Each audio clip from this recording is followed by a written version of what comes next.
Part 1. Autocracy. Chapter 1.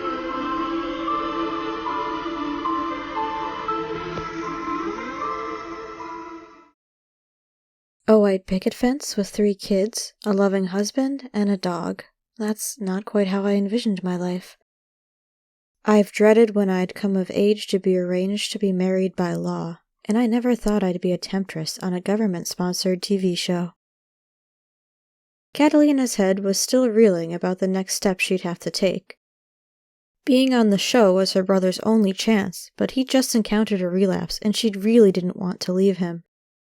Her madre came into the bedroom and screeched. Nothing was packed. Kat just stared out the window into space.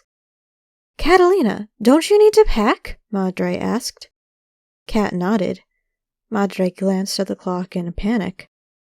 "You're going to miss your flight to San Diego. We need to leave ASAP." "I wanted to spend a little more time with Corey." "I'm sure he'll miss you." "I will miss him too," Kat sighed. "Madre, I'm not sure I should go." Madre's brow knitted. "Mija, you have to. It's the only chance Corey has. We'll never be able to come up with the money in time." "But I won't know how Corey is doing." "He's better for the time being. We both know that won't last." Madre blew out her breath. "The doctor said Corey has time, but he needs the research medicine before it progresses to the next stage." The weight of a ton of bricks pressed against her chest. Guilt that she had no choice but to go. What if the experimental meds didn't work and she missed out on precious time with him? Corey seemed to be doing somewhat better, but he'd just been released from the hospital this morning. The only way to be contacted on the island was if... No.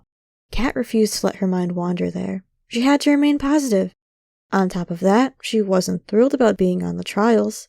She was far from a fan of the hit reality TV show, but most of society respected the couples, the chosen candidates. The tempt men more or less got a slap on the back, but the majority of the temptresses got referred to as sluts or worse.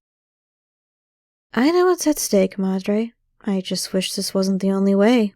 I will go say bye to Corey, and then I'll pack." Kat shifted her weight. "I don't have much. My temp coordinator took me shopping for a whole new wardrobe last week, remember? It's all being shipped to Oahu, and will be waiting for me when I get there." Her mother wasn't listening, determined to get them on their way. She went into her closet, whipped out a tote bag, and started throwing things inside. Kat shook her head as she left the room. Kat plastered on a bright smile as she entered her little brother's bedroom. Corey looked so different from the vibrant boy she'd known a year ago. He'd lost weight. His cheeks were sunken. He lay in bed, his complexion pale. When he saw his favorite sister, as he always called her, his only sister, Kat would laugh. His eyes lit up. That made her feel better. "Hey, Kat, how's my favorite sis?" "I'm your only sister. How are you doing?" "Better, now that you're here." Going over to his bed, she ruffled his hair. "You're so sweet, Pooh Bear, but I came to say goodbye." She'd called him that since he was a baby, and it had stuck. His face crumbled. "Where are you going?" "Remember I told you that I was going to be a contestant on Temptation Trials?" His face brightened again. "Yeah, I remember now. That's cool." "Not really," Kat thought.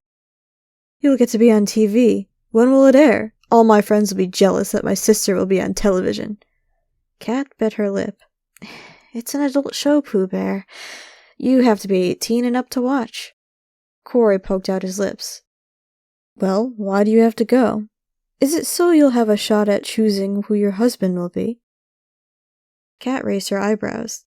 This youngster did have insight on the show. That perspective was more in favor of the chosen couples. Well, it depended on if they still wanted to be together after the trials were over. Thus far, no couple had yet to survive temptation. Corey did know about the new regime's absurd law of arranged marriage at the age of 21. There was no way around it. That's not quite how it works." Kat wasn't about to tell him that she'd been chosen as a temptress to tempt the chosen male candidates, whom some considered homewreckers. "When will you be back?" "Not for a few weeks." "We can just text each other then." I won't be able to talk to anyone while I'm there. His eyes grew wide. Why? Those are the rules. I don't like them either, but I have to play by them. Corey crossed his arms. Time will fly by. You'll see. Then I'll be home in no time. You promise? Like most siblings, at times, Corey did get on her nerves. Kat was 7 years older. For the most part, they got along. Corey looked up to his big sis.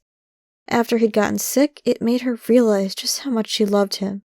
Kat would trade places with him if she could. Leaning over, she kissed his cheek. You just focus on staying healthy until I get back. Okay. Corey hugged her tightly. She embraced him, not wanting to let go.